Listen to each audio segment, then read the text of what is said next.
Émotionnel ou rationnel? En accord ou à l'opposé? Les rencontres de l'heure. Alors, l'école Bedford, ça fait énormément jaser. C'est dans le quartier Côte-des-Neiges. Alors, il y a un rapport. Emmanuel Latraverse en parlait tantôt, 97 pages, un rapport quand même assez complet, assez détaillé, qui a été remis à Bernard Drinville. Et là, on parle de mesures disciplinaires assez extrêmes qui sont données à des enfants.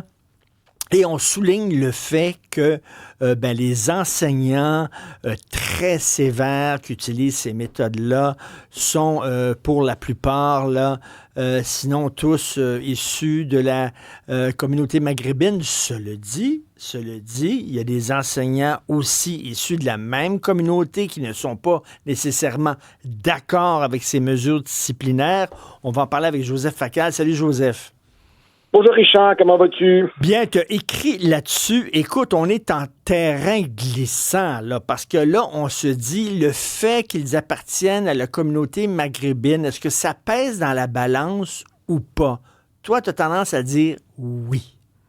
Richard, j'ai lu de la première à la dernière ligne ce rapport de 97 pages lourdement caviardé, et tu as tout à fait raison d'appeler à la nuance comme Bernard Drinville l'a fait. C'est-à-dire qu'il y a des enseignants qui ne sont pas maghrébins, qui font partie de ce que le rapport appelle le clan dominant. Tu as aussi des enseignants maghrébins, présumément musulmans, qui s'opposent à ce clan dominant. Donc, il y a des nuances à faire.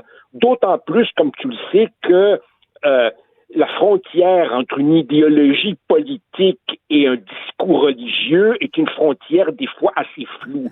Par contre, le ministre Drinville, qui lui a des informations que nous n'avons pas, d'une certaine façon, quand il nous dit la bataille pour la neutralité religieuse, la bataille pour la laïcité n'est pas terminée, quelque part, il nous met un peu la table. Tu sais, Richard, si ça ressemble à un chat, si ça a quatre pattes et si ça miaule, il y a de fortes chances que ce soit un chat. Et OK, mais Joseph, je te dis, je t'arrête tout de suite pour un truc.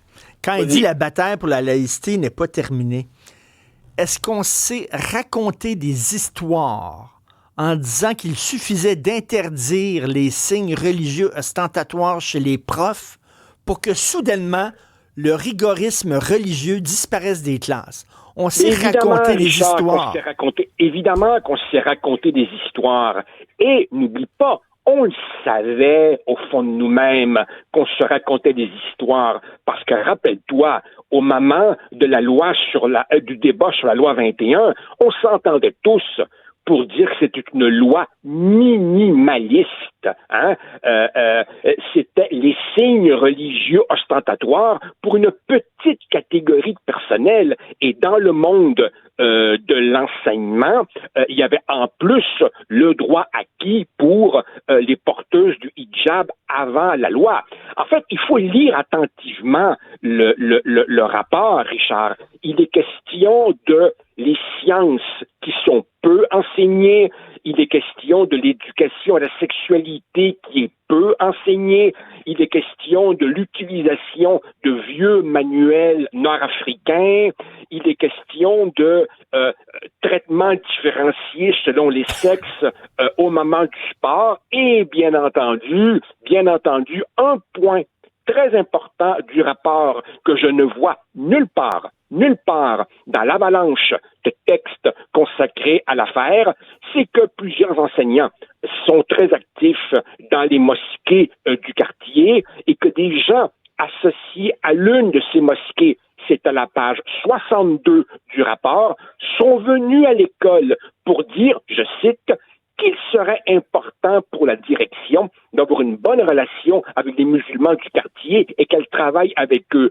Je m'excuse, Richard, quand des gens d'une mosquée rentrent dans une école pour dire « on souhaite de bonnes relations avec vous », là, toute la question de la neutralité religieuse se pose. Alors évidemment, c'est complexe et le fait Bernard Drinville ordonne des enquêtes dans 3 autres écoles, donne à penser qu'il y a peut-être une grosse anguille sous roche.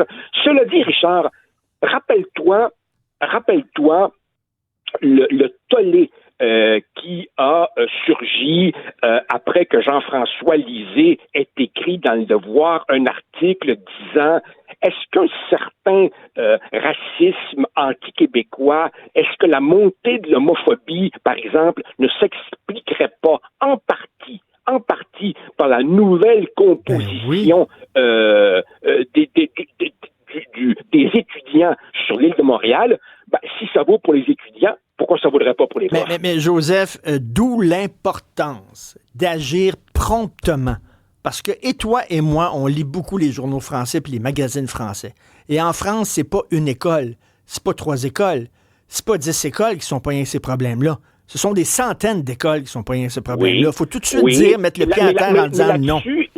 Absolument. Mais là-dessus, quand même, écoute, c'est Valérie Leboeuf, au 98.5, qui a parlé de ça, la première, en mai 2023, et peu de temps après, Bernard Drinville a commandé un rapport, il a reçu le rapport, le qualifiant de dévastateur, il leur donne tout de suite d'autres enquêtes.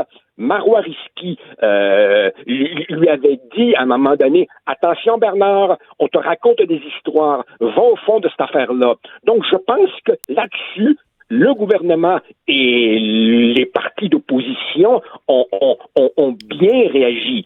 On verra ce que ça donne, mais je crois qu'on vient de déterrer là quelque chose d'inquiétant et qui n'est pas, Richard, une énorme surprise si on se promène un peu à Montréal. Voilà. Là, alors, et puis, tu sais, c'est un quartier Côte-des-Neiges. Alors, ce qui nous ramène à l'immigration massive, puis la difficulté d'intégrer culturellement ces gens-là, quand à un moment donné, on est une culture faible. Les gens de notre propre culture, les francophones du Québec, OK? Il y en a qui sont attirés par l'anglais, il y en a qui parlent de plus en plus anglais, qui délaissent la culture québécoise, qui s'intéressent à la culture anglophone. On est une culture fragile. Est-ce qu'on est capable d'intégrer des gens qui proviennent d'une culture forte dans une culture fragile? En fait, il y a 3 problèmes. Il y a d'abord, évidemment, les volumes. Ben oui, ça existe, une capacité d'accueil. Ben oui, la baignoire peut déborder. Ensuite, deuxième volet, c'est les valeurs des gens qui viennent. Et là, ça va de soi que plus la distance culturelle est grande entre le pays d'origine et la société d'accueil, plus évidemment, ce sera difficile.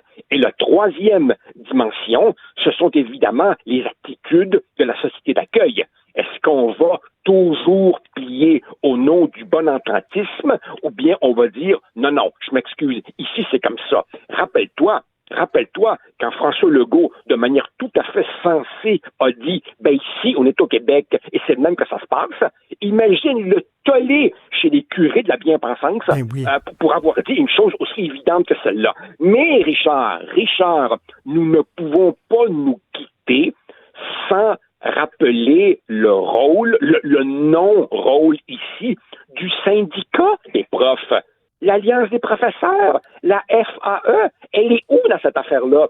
Sais-tu où elle est? Elle est en cours en train de contester la loi sur la laïcité avec l'argent de ses propres membres sans jamais avoir eu un mandat à cet effet dans un congrès en bonne et due forme. Exactement. Le syndicat, il est où dans cette affaire-là? Nulle part. Il défend les enseignants, quoi qu'ils fassent. Écoute, est-ce que tu me permets de rire un peu pendant quelques secondes et tu peux te joindre à moi, Joseph? Parce que ça fait des années que je dis que l'islam est une menace pour le Québec. Ça fait des années que j'écris et que je dis au micro que les valeurs islamistes sont pas... Ils ont de la difficulté à s'allier à la culture québécoise. Et j'ai été traité d'islamophobe. Il y a Luc Chartrand, le journaliste, qui avait fait un reportage à l'enquête, qui avait dit que j'étais un sale islamophobe, tout ça. Et là, maintenant, je souris de voir la gauche qui est en train d'allumer en disant « Ah, mais c'est vrai, hein? Ah, c'est vrai que cette religion-là, quand même... Hey, ça fait des années qu'on vous le dit. Vous écoutiez pas. » Oui, Richard, oui, à la condition que tu fasses la distinction entre une religion monothéiste qui a 2,3 milliards d'adhérents à travers le monde, c'est pas rien, et qui peut être pratiquée avec discrétion et pudeur dans ton foyer ou dans les lieux de culte. Mais je parle des rigoristes et des intégristes. Cette religion devient un programme que tu veux rentrer dans la tête des enfants.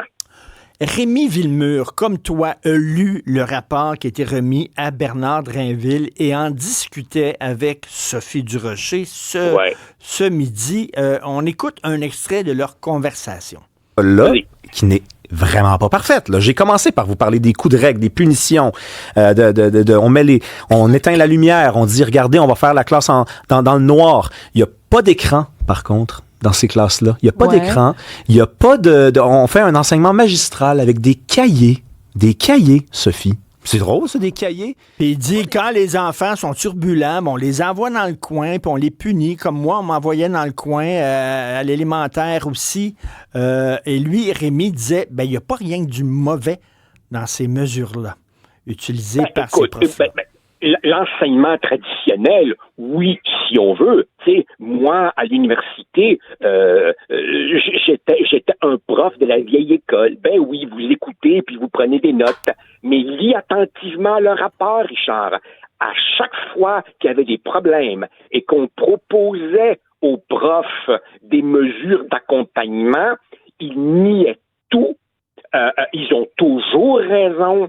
Quand les premiers reportages au 98.5 sont arrivés, c'était la négation en bloc et pour se justifier, ils invoquent l'autonomie professionnelle. Et tu iras regarder l'incroyable page 47 où certains des témoignages, anonymes évidemment, parce que les gens ont peur, disent « Ces gens sont très habiles et ils s'arrangent pour ne pas laisser de traces. » Page 47.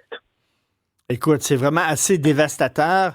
Si ça avait été des professeurs chrétiens extrémistes, chrétiens radicaux, intégristes, rigoristes, appelle-les comme tu veux, je pense qu'on aurait mis le pied à terre bien avant. Avant ça. Pour faire suite à ce que Rémi discutait, ça dépend de ce que tu entends par méthode traditionnelle.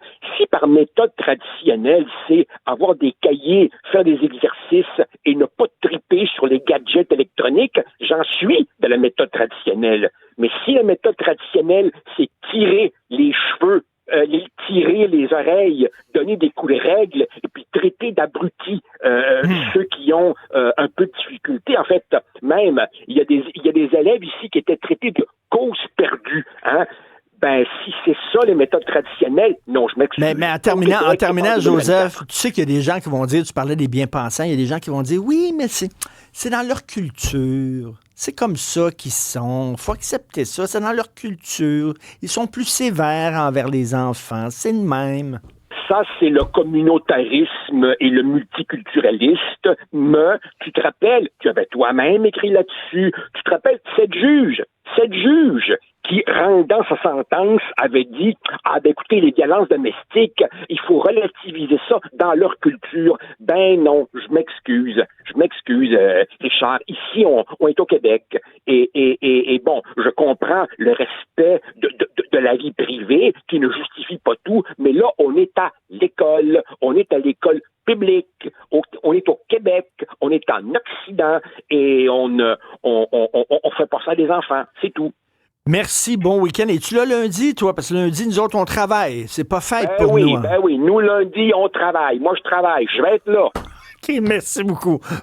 Bon week-end de 2 jours. Bye, salut. Salut, bye.